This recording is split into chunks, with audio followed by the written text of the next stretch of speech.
Xin chào cô bác, anh chị và các bạn. Hôm nay mình chia sẻ thêm một công thức mới để làm món bánh bông lan. Hôm nay cái bánh bông lan này thì mình làm bằng trứng và sữa nóng luôn. Cách làm này cũng rất là dễ nữa. Bánh mình xốp lên rất là ngon luôn á. Cô bác, anh chị và các bạn thấy thích thì cùng vào bếp để làm cho gia đình mình thưởng thức nha. Nguyên liệu ở đây thì mình có là 85g bột mì số 8. Bột mì thì mình dùng loại bột mì này. Nếu như cô bác không có chọn mua được cái loại bột mì số 8 thì mình dùng là 70g bột mì đa dụng và 15g bột bắp nha. 3 cái trứng gà, 85g đường, 25g sữa và 25g bơ. Phần này thì mình để chung nhau luôn. Một tí xíu tinh chất vani để cho cái bánh của mình nó được thơm. Phần nguyên liệu thì mình sẽ để dưới đường mô tả để cho cô bác anh chị dễ tham khảo nha. Mình cho 3 trái trứng vô trong cái tô. Hôm nay thì mình không có cần phải tách lòng, mình làm bánh nguyên trứng luôn. Trứng này là mỗi một trứng là 57g.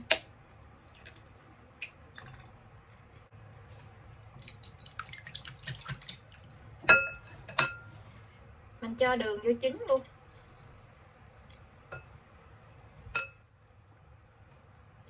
Một chút vani mình cho vô trong này để cho cái bánh của mình nó được thơm.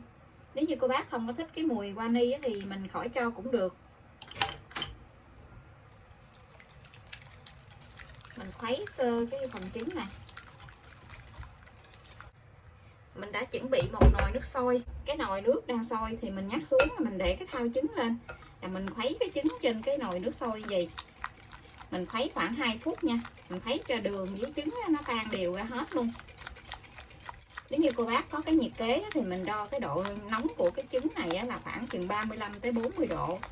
Còn nếu như không có thì mình sờ vô trứng nó hơi ấm ấm là được.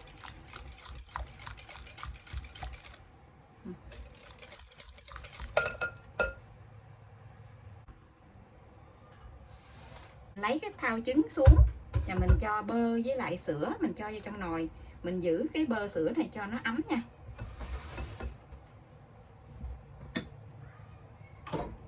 Nhắc cái thau trứng xuống rồi thì mình sẽ dùng cái máy đánh trứng để mình đánh bông cái phần trứng này lên.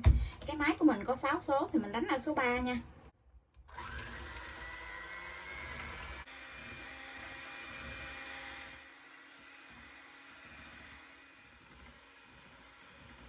Mình đánh khi mình thấy cái bọt bóng của trứng nó mịn lại như vậy thì mình hạ xuống còn số 2 nha.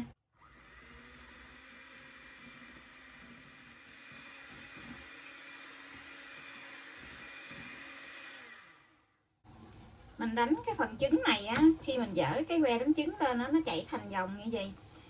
Nè, nó chạy thành vòng cố định gì, nó không có lan ra liền như vậy là được nha.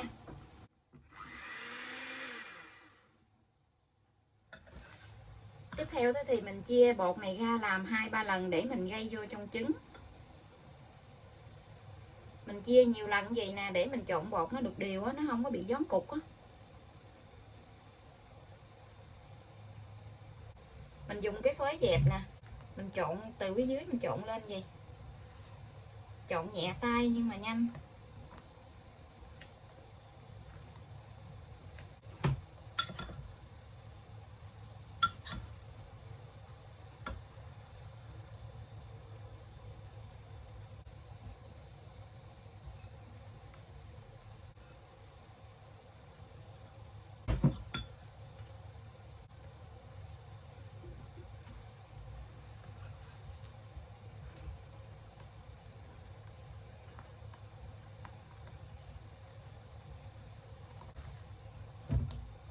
Trộn đều bột rồi thì mình sẽ lấy cái phần bơ với lại sữa mình giữ nóng ở trong nồi đó.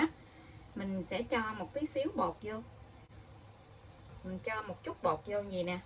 Mình trộn lên rồi mình hãy đổ ngược lại. Mình làm vậy thì nó sẽ đều hơn.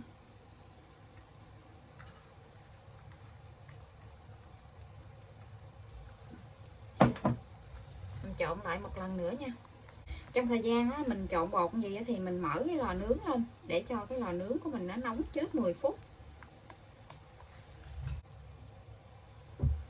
Trộn đều rồi thì mình sẽ cho vào trong khuôn để mình nướng luôn. Hôm nay thì mình sẽ dùng cái khuôn 15. Mình để miếng dầu ăn vô trong cái khuôn nè. Mình thoa dầu ăn vòng vòng cái thành khuôn. Và mình lót miếng giấy nến ở phía dưới cái khuôn gì tí xíu nữa mình lấy bánh ra cho nó dễ. Dầu ăn thì mình thoa lên gì để mình lót miếng giấy nến cho nó dễ dính. Xung quanh thì mình không có cần phải dùng giấy nến cũng được, hoặc là cô bác mình cũng dán giấy nến lên xung quanh cái khuôn này cũng được. Hôm nay thì mình sẽ không có dán cái xung quanh cái khuôn, mình chỉ dán ở bên dưới thôi. Khi mình đổ bột vô trong khuôn thì mình dỡ cái tô lên cho nó cao cao vậy nè, để cho cái bóng khí lớn nó bể.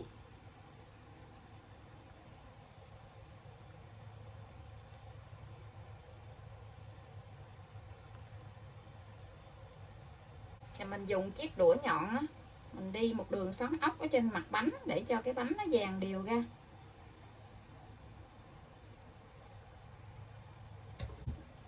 Giờ mình cho liền vào trong lò để nướng nha. Nướng thì mình đã mở nóng trước 10 phút. Mình cho ở rãnh cuối của lò. Lò nhà mình có 3 ngăn thì mình cho ngăn dưới luôn. Nhiệt độ mình nướng là 150 độ C. Mở 2 lửa. Thời gian nướng là 45 tới 50 phút. Không cần mở quạt nha. Bánh mình bây giờ đã nướng xong. Mình sẽ hé cửa lò ra, mình để cái bánh ở trong lò thêm 3 phút nữa nha. Nếu như mình lấy cái bánh ra liền á, dễ sốc nhiệt á, cái bánh của mình nó sẽ bị xẹp á. Cái bánh ở bên trong á, nó đầy cái khuôn luôn. Nhìn thấy đẹp quá chừng. Mình lấy cái bánh ra thì mình thả xuống bàn vài cái để cho cái hơi ở trong cái bánh nè nó thoát ra. Vì cái bánh mình nó cũng tách ra khỏi khuôn nữa.